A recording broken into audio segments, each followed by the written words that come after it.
ಮೇಷರಾಶಿಯವರಿಗೆ ಮೇ ತಿಂಗಳಲ್ಲಿ ಭಾಗ್ಯದ ಬಾಗಿಲು ತೆರೆಯುವಂಥ ಸಮಯ. ಆದರೆ ಅದು ಯಾವಾಗ?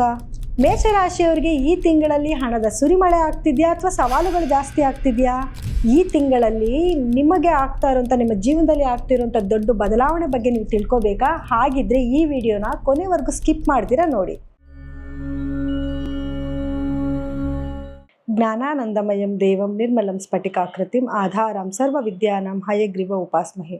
ನನ್ನ ಸಮಸ್ತ ಆರಾಧ್ಯಂ ಚಾನೆಲ್ ವೀಕ್ಷಕರೆಲ್ಲರಿಗೂ ಕೂಡ ವಿಭಾ ಶೆಟ್ಟಿ ಮಾಡುವ ನಮಸ್ಕಾರಗಳು. ಮಾಸ ಭವಿಷ್ಯ ಕಾರ್ಯಕ್ರಮಕ್ಕೆ ತಮಗೆಲ್ಲರಿಗೂ ಸ್ವಾಗತ. ಈ ತಿಂಗಳು ಅಂದರೆ ಮೇ ತಿಂಗಳಲ್ಲಿ ಗ್ರಹಗಳ ಸ್ಥಾನಮಾನ ಹೇಗಿದೆ, ಯಾವುದೆಲ್ಲ ಗ್ರಹಗಳ ಬದಲಾವಣೆ ಆಗ್ತಿದೆ, ಇದರಿಂದ ದ್ವಾದಶ ರಾಶಿಗಳ ಮೇಲೆ ಏನೆಲ್ಲ ಪರಿಣಾಮ ಬೀರುತ್ತೆ ಅನ್ನೋದನ್ನ ನೋಡೋಣ ಬನ್ನಿ. ಇನ್ನು ಗ್ರಹಗಳ ಸ್ಥಾನಮಾನ ಹೇಗಿದೆ ಅಂತ ನೋಡಿದ್ರೆ ನೋಡಿ, ಕುಂಭ ರಾಶಿನಲ್ಲಿ ರಾಹು ಗ್ರಹ ಇತ್ತು ಅಂದರೆ ಮೀನ ರಾಶಿನಲ್ಲಿ ಶನಿ, ಬುಧ ಮತ್ತು ಕುಜ ಗ್ರಹಗಳಿದೆ. ಹಾಗೆ ಮೇಷ ರಾಶಿನಲ್ಲಿ ಸೂರ್ಯ ಗ್ರಹ ಇದ್ದರೆ ವೃಷಭ ರಾಶಿನಲ್ಲಿ ಶುಕ್ರ ಗ್ರಹ ಇದೆ. ಹಾಗೆ ಗುರು ಬಂದು ಮಿಥುನದಲ್ಲಿದ್ದು ಇನ್ನು ಸಿಂಹ ರಾಶಿನಲ್ಲಿ ಕೇತು ಗ್ರಹ ಇದೆ. ಆದರೆ ಇದರಲ್ಲಿ ಕೆಲವೊಂದು ಬದಲಾವಣೆ ಆಗ್ತಿದೆ. ಅಂದರೆ ಸಾಕಷ್ಟು ಗ್ರಹಗಳು ತನ್ನ ಪತನ ಚೇಂಜ್ ಮಾಡ್ತಾ ಇದೆ. ಯಾವ್ಯಾವ ಗ್ರಹಗಳು ಯಾವ ಸಮಯದಲ್ಲಿ ಚೇಂಜ್ ಮಾಡ್ತಿದೆ ಅಂತ ನೋಡಿದ್ರೆ, ಮೊದಲನೇದಾಗಿ ಇದೇ ತಿಂಗಳ 11ನೇ ತಾರೀಕು ಕುಜ ಗ್ರಹವು ಮೀನ ರಾಶಿಯಿಂದ ಮೇಷ ರಾಶಿಗೆ ಅಂದರೆ ತನ್ನ ಸ್ವಂತ ರಾಶಿಗೆ ಪ್ರವೇಶನ ಬೆಳೆಸ್ತಾ ಇದೆ. ಇನ್ನು ಮೇ 14ನೇ ತಾರೀಕು ಶುಕ್ರ ಗ್ರಹ ವೃಷಭ ರಾಶಿಯಿಂದ ಮಿಥುನ ರಾಶಿಗೆ ತನ್ನ ಪತನ ಬದಲಾಯಿಸ್ತಾ ಇದೆ. ಮಿಥುನ ರಾಶಿನಲ್ಲಿ ಆಲ್ರೆಡಿ ಗುರು ಗ್ರಹ ಇದ್ದು ಗುರುನ ಜೊತೆನಲ್ಲಿ ಶುಕ್ರ ಸೇರ್ಕೊಂತಿದ್ದಾನೆ. ಇದರಿಂದ ಒಂದು ಯೋಗನೆ ಕ್ರಿಯೇಟ್ ಆಗ್ತದೆ. ಇದ್ರ ಜೊತೆನಲ್ಲಿ 15ನೇ ತಾರೀಕು ಸೂರ್ಯ ಮೇಷ ರಾಶಿಯಿಂದ ವೃಷಭ ರಾಶಿಗೆ ತನ್ನ ಪತನ ಬದಲಾಯಿಸ್ತಾ ಇದ್ದಾನೆ. ಅದೇ 15ನೇ ತಾರೀಕು ಬುಧ ಗ್ರಹ ಕೂಡ ಮೀನ ರಾಶಿಯಿಂದ ಮೇಷ ರಾಶಿಗೆ ತನ್ನ ಪತನ ಬದಲಾಯಿಸ್ತಾ ಇದ್ದಾನೆ. ಹಾಗೂ ಎರಡು ಬಾರಿ ತನ್ನ ಪತನ ಬದಲಾಯಿಸ್ತಾನೆ. ಇನ್ನೊಂದು ಅಂದರೆ 23ನೇ ತಾರೀಕು ಕೂಡ ಮೇಷ ರಾಶಿಯಿಂದ ವೃಷಭ ರಾಶಿಗೂ ಕೂಡ ತನ್ನ ಪತನ ಬದಲಾಯಿಸ್ತಾ ಇದ್ದಾನೆ. ಇನ್ನು ಬುಧ ಗ್ರಹ ಕೂಡ 15ನೇ ತಾರೀಕು ಮೇಷದಿಂದ ವೃಷಭಗೆ ತನ್ನ ಪತನ ಬದಲಾಯಿಸ್ತಾ ಇದ್ರೆ ಇನ್ನೊಂದು ಬಾರಿ ಅಂದರೆ 23ನೇ ತಾರೀಕು ವೃಷಭದಿಂದ ಮಿಥುನ ರಾಶಿಗೂ ಕೂಡ ತನ್ನ ಪತನ ಬದಲಾಯಿಸ್ತಾ ಇದ್ದಾನೆ. ನೋಡಿ, ಮೇಷ ರಾಶಿಯವರಿಗೆ ನಾನು ಮೊದಲೇ ಹೇಳಿದೆ ಭಾಗ್ಯದ ಬಾಗಿಲು ತೆಗೆಯುವಂಥ ಸಮಯ ಅಂತ. ಯಾಕೆ ಅಂತಂದರೆ ಇದೇ ತಿಂಗಳಲ್ಲಿ ಕುಜ ಗ್ರಹ ಅಂದರೆ ನಿಮ್ಮ ರಾಶಾಧಿಪತಿ ಆಗಿರುವಂತಹ ಕುಜಗ್ರಹ ಏನು 12ನೇ ಮನೇಲಿ ಇದ್ದುಕೊಂಡು ನಿಮಗೆ ಬಹಳಷ್ಟು ಖರ್ಚಾಗ್ತಿತ್ತು. ಯಾವ ಕೆಲಸದ ಮೇಲೂ ನಿಮಗೆ ಕಾನ್ಫಿಡೆಂಟ್ ಇರ್ತಾ ಇರಲಿಲ್ಲ. ಏನೋ ಒಂಥರ ಆಲಸ್ಯದ ಜೀವನ ಇತ್ತು. ಆದರೆ ಕುಜ ಬದಲಾವಣೆಯ ನಂತರ, ನಿಮ್ಮ ರಾಶಿಗೆ ಪ್ರವೇಶ ಆಗಿದ ನಂತರ ನಿಮಗೆ ಒಳ್ಳೊಳ್ಳೆ ಕೆಲಸಗಳನ್ನ ಮಾಡೋದಕ್ಕೆ ಅವಕಾಶಗಳು ಬರುತ್ತೆ. ಮತ್ತು ಸೆಲ್ಫ್ ಕಾನ್ಫಿಡೆನ್ಸ್ ಜಾಸ್ತಿ ಆಗುತ್ತೆ. ನೀವು ಮಾಡೋ ಕೆಲಸದ ಮೇಲೆ ನಿಮಗೆ ಕಾನ್ಫಿಡೆಂಟ್ ಜಾಸ್ತಿ ಬರುತ್ತೆ. ಸೊ ಹಾಗಾಗಿ ಆತ್ಮವಿಶ್ವಾಸ ಚೆನ್ನಾಗಿತ್ತು ಅಂದರೆ ಏನು ಕೆಲಸ ಬೇಕಾದರೂ ಮಾಡ್ಬೋದು, ಏನು ಬೇಕಾದರೂ ಸಾಧನೆ ಮಾಡ್ಬೋದಲ್ವಾ. ಖರ್ಚು ಅನ್ನೋದು ಇದ್ದೇ ಇರುತ್ತೆ. ಒಂದಲ್ಲ ಒಂದು ರೀತಿಯಲ್ಲಿ ಖರ್ಚು ಆಗ್ತಾನೇ ಇರುತ್ತೆ. ಆದರೆ ಲಾಭ ಬರೋದು ಕೂಡ ಅಷ್ಟೇ ಇಂಪಾರ್ಟೆಂಟ್ ಆಗಿರುತ್ತೆ. ಯಾಕೆಂದರೆ ಸೂರ್ಯನ ಬದಲಾವಣೆ ಕೂಡ ಆಗ್ತಿದೆ. ಸೂರ್ಯ ಇಷ್ಟು ದಿವಸಗಳ ಕಾಲ ನಿಮ್ಮ ರಾಶಿನಲ್ಲಿ ಅಂದರೆ ಉಚ್ಚ ಸ್ಥಾನದಲ್ಲಿ ಕುತ್ಕೊಂಡಿದ್ರು. 15ನೇ ತಾರೀಕುವರೆಗೂ ಕೂಡ ಒಂಥರ ತುಂಬ ಚೆನ್ನಾಗಿರುತ್ತೆ. ಅದಾದಮೇಲೆ ಇನ್ನೂ ಚೆನ್ನಾಗಾಗುತ್ತೆ. 15ನೇ ತಾರೀಕಿನ ನಂತರ ನಿಮ್ಮ 2ನೇ ಮನೆಗೆ ಸೂರ್ಯನ ಪ್ರವೇಶ ಆಗುತ್ತೆ. ಸೊ ಧನಸ್ಥಾನಕ್ಕೆ ಸೂರ್ಯನ ಪ್ರವೇಶ ಆದ ನಂತರ ಆಲ್ರೆಡಿ ಶುಕ್ರ ಅಲ್ಲೇ ಸ್ಥಿತನಾಗಿದ್ದಾನೆ. ಸೊ ಪ್ರವೇಶದ ನಂತರ ಇನ್ನಷ್ಟು ಹಣದ ಅಭಿವೃದ್ಧಿ ತುಂಬ ಚೆನ್ನಾಗಾಗುತ್ತೆ. ಒಳ್ಳೊಳ್ಳೆ ಅವಕಾಶಗಳು ಹುಡ್ಕೊಂಬರುತ್ತೆ. ನೀವು ಮಾಡ್ತಿರೋ ಕೆಲಸಕ್ಕೆ ಬೆಲೆ ಬರುವಂಥ ಒಂದು ಸಮಯ ಆಗುತ್ತೆ. ಹಣಕಾಸಿನ ಅಭಿವೃದ್ಧಿ ತುಂಬ ಚೆನ್ನಾಗಾಗುತ್ತೆ. ನಿಮ್ಮ ಮಾತಿಗೆ ಮನ್ನಣೆ ಬರುವಂಥ ಒಂದು ಟೈಮ್ ಕೂಡ ಆಗುತ್ತೆ. ಸೊ ಹಾಗಾಗಿ ಮೇಷರಾಶಿಯವರಿಗೆ ತುಂಬ ಅದೃಷ್ಟಕರವಾದ ಒಂದು ಸಮಯ ಅಂತಲೇ ಹೇಳ್ಬೋದು. ಇನ್ನು ಶುಕ್ರ ಮತ್ತು ಗುರುವಿನ ಸಂಯೋಗ ಕೂಡ ಇದೇ ತಿಂಗಳಲ್ಲಿ ನಡೀತಾ ಇದೆ. ಸೊ ಇದನ್ನು ಕೂಡ ನಿಮಗೆ ಒಂದು ಒಳ್ಳೊಳ್ಳೆ ಬೆನಿಫಿಟ್ಸ್ನ ತೊಗೊಂಬಂದು ಕೊಡುತ್ತೆ. ಹಣಕಾಸಿನ ಅಭಿವೃದ್ಧಿ ಆಗುತ್ತೆ. ಒಳ್ಳೊಳ್ಳೆ ಸ್ನೇಹಿತರಿಂದ ನಿಮಗೆ ಸಹಾಯ ಆಗುತ್ತೆ. ಒಳ್ಳೊಳ್ಳೆ ಸ್ನೇಹಿತರು ಮತ್ತೆ ಸಿಗ್ತಾರೆ ನಿಮಗೆ. ಅಥವಾ ಮೊದಲೇ ಯಾವುದನ್ನು ಸ್ನೇಹಿತರಿದ್ದು ತುಂಬ ದೂರಗಳಲ್ಲಿ ಹೋಗಿದ್ರೆ ಅವ್ರ ಜೊತೆ ಮತ್ತೆ ಸಂಪರ್ಕ ಕ್ರಿಯೇಟ್ ಆಗುವಂಥದ್ದು, ಅವರಿಂದ ಒಳ್ಳೊಳ್ಳೆ ಕೆಲಸಗಳು ನಿಮಗೆ ಆಗುವಂಥದ್ದು, ಮತ್ತು ನಿಮ್ಮ ಸಿಬ್ಲಿಂಗ್ಸ್, ನಿಮ್ಮ ತಮ್ಮ ತಂಗಿ ಯಾರನ್ನ ಇದ್ದರೆ ಅವರಿಂದ ನಿಮಗೆ ಕೆಲವು ಸಹಾಯಗಳಾಗುವಂಥದ್ದು, ಅಥವಾ ಅವ್ರ ಜೀವನದಲ್ಲಿ ಕೆಲವು ಏಳಿಗೆಗಳನ್ನ ನೋಡಿ ನಿಮ್ಮ ಮನಸ್ಸಿಗೆ ಸಂತೋಷ ಆಗೋದು, ಇದೆಲ್ಲನೂ ಕೂಡ ಈ ತಿಂಗಳಲ್ಲಿ ನಿಮಗೆ ಆಗುವಂಥ ಬೆನಿಫಿಟ್ಸ್ ಆಗಿರುತ್ತೆ.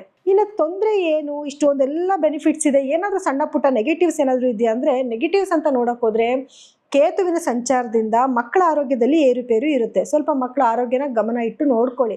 ಅಂದರೆ ಏಳೋದು ಬೀಳೋದು, ಏಟ್ ಮಾಡ್ಕೊಳ್ಳೋವಂಥದ್ದು, ಅಥವಾ ಆರೋಗ್ಯದಲ್ಲಿ ವ್ಯತ್ಯಾಸ ಆಗೋದು, ಬೇಗ ವಾಸಿ ಆಗೋದಿಲ್ಲ. ಏನಾದರೂ ಸಮಸ್ಯೆಗಳು ಬಂದರೆ ಮೇಲಿಂದ ಮೇಲೆ, ಅಂದರೆ ನೀವು ಡಾಕ್ಟರ್ ಹತ್ರ ತೋರಿಸಿದ್ರು ಕೂಡ ಅದಕ್ಕೇನು ಪ್ರಿಕಾಷನ್ ಕರೆಕ್ಟಾಗಿ ಸಿಗ್ತಾ ಇರಲ್ಲ. ಈ ರೀತಿ ಕೆಲವು ಸಮಸ್ಯೆಗಳನ್ನ ಎದುರಿಸ್ಬೇಕಾಗಿ ಬರ್ದಾಗ, ಹಾಗಾಗಿ ಮಕ್ಕಳ ಆರೋಗ್ಯದನ್ನ ಸ್ವಲ್ಪ ಕೇರ್ಫುಲ್ಲಾಗಿ ನೋಡ್ಕೊಳ್ಳಿ. ಇನ್ನು ರಾಹುವಿನ ಸಂಚಾರ ಅಂತ ನೋಡೋಕೆ ಬಂದಾಗ ನೋಡಿ, ರಾಹು ನಿಮಗೆ ಏನು 11ನೇ ಮನೇಲಿ ಕುತ್ಕೊಂಡು ಒಳ್ಳೊಳ್ಳೆ ಲಾಭನ ತೊಗೊಂಬಂದು ಕೊಡ್ತಾ ಇದ್ದಾನೆ. ಇದ್ದಾನೆ, ಅಧಿಕವಾದ ಹಣ ಬರೋದಕ್ಕೆ ಏನೇನು ದಾರಿ ಬೇಕೋ ಅದನ್ನೆಲ್ಲ ಮಾಡಿಕೊಡ್ತಾ ಇದ್ದಾನೆ.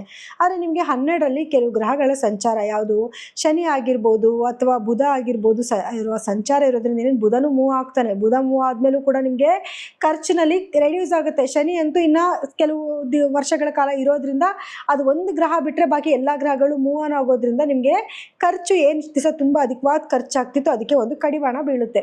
ಸೊ ಹಾಗಾಗಿ ಅಧಿಕವಾದ ಲಾಭ, ಖರ್ಚು ಕಮ್ಮಿ ಆಗ್ತಾ ಇದೆ. ಸೊ ಅದಕ್ಕೆ ನಿಮಗೆ ಈ ತಿಂಗಳಲ್ಲಿ ಒಂದು ಅದೃಷ್ಟಕರವಾದ ಒಂದು ತಿಂಗಳು ಅಂತ ನಾನು ಹೇಳಿದ್ದು. ಸೊ ಮನೆಯ ವಾತಾವರಣ ಅಂತ ನೋಡೋಕೆ ಬಂದಾಗ ಮನೆಯಲ್ಲೂ ವಾತಾವರಣ ತುಂಬ ಚೆನ್ನಾಗಿರುತ್ತೆ. ಯಾಕೆ ಅಂತಂದರೆ ಗಂಡ ಹೆಂಡತಿ ಅಂತ ಬಂದಾಗ ಸಣ್ಣ ಪುಟ್ಟ ಭಿನ್ನಾಭಿಪ್ರಾಯಗಳು ನಿಮ್ಗೆ ಇಷ್ಟು ದಿವಸಗಳ ಕಾಲ ನಡೀತಾನೆ ಇತ್ತು. ಆದರೆ ಇವಾಗ ನಿಮಗೆ ಗುರುವಿನ ದೃಷ್ಟಿ ಕೂಡ ಚೆನ್ನಾಗಿ ಬೀಳ್ತಾ ಇರೋದ್ರಿಂದ ಎಂಥ ಭಿನ್ನಾಭಿಪ್ರಾಯಗಳು ಬಂದರೂ ಕೂಡ ಅದು ಆಗಿಂದಾಗಲೇ ಸರಿಸಮವಾಗಿ ಹೋಗ್ತಾ ಇರುತ್ತೆ. ಇನ್ನು ಮದುವೆ ಮಾಡ್ಕೊಳ್ಳೋರ್ಗೂ ಕೂಡ ಒಂದು ಆಪರ್ಚುನಿಟೀಸ್ ಬರ್ತಾನೆ ಇರುತ್ತೆ. ಅಂದರೆ ಗಂಡು ಹೆಣ್ಣು ಹುಡುಕೋದು ಇದೆಲ್ಲನೂ ಕೂಡ ನಡೀತಾನೆ ಇರುತ್ತೆ. ಸೊ ಹಾಗಾಗಿ ತುಂಬ ಉತ್ತಮವಾದ ಒಂದು ಸಮಯ ಮೇಷರಾಶಿಗೆ ಅಂತಲೇ ಹೇಳ್ಬೋದು. ಆರೋಗ್ಯದ ಕಡೆ ಗಮನ ಕೊಡಬೇಕು. ಯಾವುದು ಅಂತಂದರೆ ಸ್ವಲ್ಪ ಸ್ಪೀಡ್ ಕಂಟ್ರೋಲ್ ಇಟ್ಕೊಳ್ಳಿ. ಕುಜ ನಿಮ್ಮ ರಾಶಿಗೆ ಬಂದುಬಿಟ್ಟಿದ್ದಾನೆ. ನೀವು ಮೊದಲೇ ಸ್ಪೀಡ್ ಜಾಸ್ತಿ ಇರ್ತೀರಾ. ಯಾರು ಮೇಷರಾಶಿಯವರು ಕೆಲಸ ಬೇಗ ಬೇಗ ಮಾಡ್ಕೋಬೇಕು, ಎಲ್ಲ ಬೇಗ ಬೇಗ ಮುಗಿಬೇಕು ಅನ್ನೋದು ಜಾಸ್ತಿ ಇರುತ್ತೆ. ಸೊ ಹಾಗಾಗಿ ನೀವು ಗಾಡಿಗಳು ಓಡಿಸ್ಬೇಕಾದ್ರೆ ಮಾತ್ರ ಸ್ವಲ್ಪ ಕೇರ್ಫುಲ್ ಆಗಿರಿ. ಅಂದರೆ ಏನು ಸ್ಪೀಡ್ ಕಂಟ್ರೋಲ್ ಮಾಡ್ಕೊಳ್ಳಿ ಸಾಕು. ಅದೊಂದಿತ್ತು ಅಂತಂದರೆ ನೆಗೆಟಿವ್ ಅನ್ನೋದು ಏನೂ ಇಲ್ಲ ನಿಮಗೆ. ಈ ಸತಿ ಸ್ವಲ್ಪ ಪ್ರಾಬ್ಲಮ್ ಬಂದರೆ ಹೀಟ್ ರಿಲೇಟೆಡ್ ಪ್ರಾಬ್ಲಮ್ಸ್ ಬರ್ಬೋದು. ಏನು ಬಿಸಿಲು ಜಾಸ್ತಿ ಇದೆ, ಸ್ವಲ್ಪ ತಂಪಾದ ಪಾನೀಯಗಳು ಅಂದರೆ ನೀರು ಸ್ವಲ್ಪ ಜಾಸ್ತಿ ಕುಡೀರಿ, ಎಳ್ನೀರು ತೊಗೊಳ್ಳಿ. ಇದನ್ನೆಲ್ಲ ಮಾಡ್ಕೊಳ್ಳೋದ್ರಿಂದ ಅದರಿಂದ ಏನು ತೊಂದರೆ ಆಗುತ್ತೋ ಅದನ್ನು ನೀವು ತಪ್ಪಿಸ್ಕೋಬೋದು. ಮತ್ತು ಪ್ರತಿ ಶನಿವಾರ ದಿವಸ ಎಣ್ಣೆ ಹಚ್ಕೊಂಡು ಸ್ನಾನ ಮಾಡ್ಕೊಳ್ಳಿ. ಅದು ಕೂಡ ನಿಮ್ಮ ಹೀಟ್ನ ರೆಡ್ಯೂಸ್ ಮಾಡುತ್ತೆ. ಮತ್ತು ಶನಿ 12ರಲ್ಲಿ ಇರೋದ್ರಿಂದ ಅದು ಕೂಡ ಒಂದು ಪರಿಹಾರ ಕೂಡ ಆಗುತ್ತೆ. ಇನ್ನು ರೈತರಿಗೂ ಕೂಡ ತುಂಬ ಉತ್ತಮವಾದ ಸಮಯ ಆಗಿರುತ್ತೆ. ಈ ಟೈಮಲ್ಲಿ ನಿಮಗೆ ಒಳ್ಳೆ ಬೆಳೆ ಬರುವಂಥದ್ದು ಅಥವಾ ನೀವು ಬೆಳೆದಿರೋಂಥ ಬೆಳೆಗೆ ಒಳ್ಳೆ ಬೆಲೆ ಬರುವಂಥ ಸಮಯ ಆಗಿರುತ್ತೆ. ಇನ್ನು ವಿದ್ಯಾರ್ಥಿಗಳಿಗೂ ಕೂಡ ಉತ್ತಮವಾದ ಸಮಯ. ಗುರುವಿನ ಒಂದು ದೃಷ್ಟಿ ತುಂಬ ಚೆನ್ನಾಗಿದೆ ನಿಮಗೆ. ಹಾಗಾಗಿ ಖಂಡಿತವಾಗ್ಲೂ ಎಜುಕೇಷನಲ್ಲಿ ಬಹಳಷ್ಟು ಮುಂದಿರ್ತೀರ. ಏನಾದರೂ ಓದಬೇಕು, ಏನಾದರೂ ಒಂದು ಕಾಂಪಿಟೇಟಿವ್ ಎಕ್ಸಾಮ್ಸ್ ಬರೀಬೇಕು ಅಂದರೆ ಅದೆಲ್ಲದಕ್ಕೂ ಕೂಡ ಒಳ್ಳೆ ಸಮಯ ಆಗಿರುತ್ತೆ. ಜೊತೆಗೆ ಯಾರೆಲ್ಲ ಉದ್ಯೋಗಸ್ಥರಿರ್ತೀರ ಅವ್ರಿಗೇನಪ್ಪ ಅಂತಂದರೆ ಸ್ವಲ್ಪ ಶನಿಯ ದೃಷ್ಟಿ ನಿಮ್ಮ 6ನೇ ಮನೆ ಮೇಲೆ ಬಿದ್ದಿರೋದ್ರಿಂದ ಒಂಚೂರು ಕಷ್ಟ ಜಾಸ್ತಿ ಇರುತ್ತೆ. ಅಂದರೆ ಎಫರ್ಟ್ ಜಾಸ್ತಿ ಹಾಕಿದ್ರೆ ಒಳ್ಳೆ ಫಲಗಳನ್ನ ನೋಡಬಹುದು. ವ್ಯಾಪಾರಸ್ಥರಿಗಂತೂ ತುಂಬ ಅದ್ಭುತವಾದ ಒಂದು ಸಮಯ ಆಗಿರುತ್ತೆ. ಪರಿಹಾರವಾಗಿ ಏನು ಮಾಡ್ಕೋಬೇಕು? ಇಷ್ಟೊಂದು ಒಳ್ಳೆಯದೇ ಇದೆ, ನೆಗೆಟಿವ್ ಎಲ್ಲೋ ಸ್ವಲ್ಪ ಇದೆ, ಆದರೂ ಕೂಡ ಏನಾದರೂ ಒಂದು ಪರಿಹಾರ ಮಾಡ್ಕೊಳ್ಳೇಬೇಕಲ್ವಾ? ಸೊ ಪರಿಹಾರ ಏನು ಮಾಡ್ಕೊಬೇಕು ಅಂತಂದರೆ ನೋಡಿ, ನೀವು ಪ್ರತಿದಿನವೂ ಕೂಡ ಹನುಮಾನ್ ಚಾಲೀಸನ ಕೇಳಿ. ಹನುಮಾನ್ ಚಾಲೀಸ ಕೇಳೋದು ಅಥವಾ ಹೇಳ್ಕೊಳ್ಳೋದನ್ನು ಮಾಡ್ಕೊಳ್ಳಿ. ಜೊತೆಗೆ ಸುಬ್ರಹ್ಮಣ್ಯ ಸ್ವಾಮಿಯ ಏನು ಕುಜ ಗಾಯತ್ರಿ ಮಂತ್ರ ಅಂತ ಬರುತ್ತೆ, ಆ ಮಂತ್ರನ ಹೇಳ್ಕೊಳ್ಳಿ ಸಾಕು. ಜಪ ತಪದಿಂದನೇ ನಮಗೆ ಎಲ್ಲ ರೀತಿಯಾದ ಸಿದ್ಧಿಗಳು ಸಿಗೋದು. ಸೊ ಹಾಗಾಗಿ ಇದಿಷ್ಟು ಮಾಡಿಕೊಂಡ್ರೆ ಈ ತಿಂಗಳಲ್ಲಿ ನಿಮಗೆ ಬರುವಂಥ ಸಣ್ಣ ಪುಟ್ಟ ಸಂಕಷ್ಟಗಳಿಂದಲೂ ಕೂಡ ನೀವು ದೂರ ಆಗ್ಬೋದು. ಇನ್ನು ಕಾರ್ಯಕ್ರಮ ಮುಗಿಸೋವಂಥ ಒಂದು ಸಮಯ ಈಗ ಬಂದಿದೆ. ಆದರೆ ಒಂದೇನು ಅಂತಂದರೆ ಕೆಲವ್ರದ್ದು ಕಮೆಂಟ್ಸ್ ನೋಡ್ತಾ ಇರ್ತೀನಿ. ಕಮೆಂಟ್ಸಲ್ಲಿ ಏನು ಅಂತಂದರೆ ಕೆಲವರು ನೆಗೆಟಿವಿಟಿ ಹಾಕ್ತಿರ್ತಾರೆ, ಕೆಲವರು ಪಾಸಿಟಿವ್ ಆಗಿ ಹೇಳ್ತಿರ್ತಾರೆ. ಈಗ ನಾನು ಹೇಳಿರೋ ಫಲಗಳಲ್ಲೂ ಕೂಡ ಕೆಲವು ಪಾಸಿಟಿವ್ ನೆಗೆಟಿವ್ ಎರಡೂ ಕೂಡ ಇದ್ದೇ ಇರುತ್ತೆ. ಸೊ ಹಾಗಾಗಿ ಕೆಲವ್ರು ಏನು ಹೇಳ್ತಾರೆ, ನಮ್ಗೆ ಯಾವುದೇ ರೀತಿ ನೆಗೆಟಿವ್ ಆಗ್ತಿಲ್ಲ, ನಾವು ತುಂಬ ಚೆನ್ನಾಗಿದ್ದೀವಿ, ನೀವು ಸುಮ್ಮನೆ ಏನೋ ಹೇಳ್ತಿದ್ದೀರಾ ಅಂತ ಕೆಲವರು ಹೇಳ್ತಾರೆ. ಇನ್ನು ಕೆಲವರು ತುಂಬ ಚೆನ್ನಾಗಿದೆ ಅಂತ ನೀವು ಹೇಳ್ತಿದ್ದೀರಾ, ನಂಗೆ ತಿನ್ನೋಕೆ ಊಟನೂ ಇಲ್ಲ, ಬಟ್ಟೆನೂ ಇಲ್ಲ, ಕೆಲಸನೂ ಇಲ್ಲ, ನಾವೇನು ಮಾಡಬೇಕು ಅಂತ ಅನ್ನೋರು ಕೂಡ ಇದ್ದೀರಾ.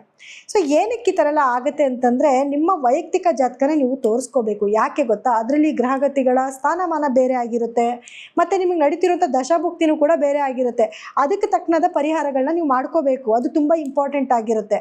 ಸೊ ಹಾಗಾಗಿ ನೀವೇನಾದರೂ ನಿಮ್ಮ ವೈಯಕ್ತಿಕ ಜಾತಕನ ಪರೀಕ್ಷೆ ಮಾಡಿಸ್ಕೋಬೇಕು ಅಂದರೆ ಕೆಳಗಡೆ ಸ್ಕ್ರೋಲ್ ಆಗ್ತಿರೋಂಥ ನಮ್ಮ ನಂಬರ್ಗೆ ಕರೆ ಮಾಡಿ ನಿಮ್ಮ ಅಪಾಯಿಂಟ್ಮೆಂಟ್ನ ಫಿಕ್ಸ್ ಮಾಡ್ಕೊಳ್ಳಿ. ಸೊ ಎಲ್ಲರಿಗೂ ಕೂಡ ನನ್ನ ಧನ್ಯವಾದಗಳು.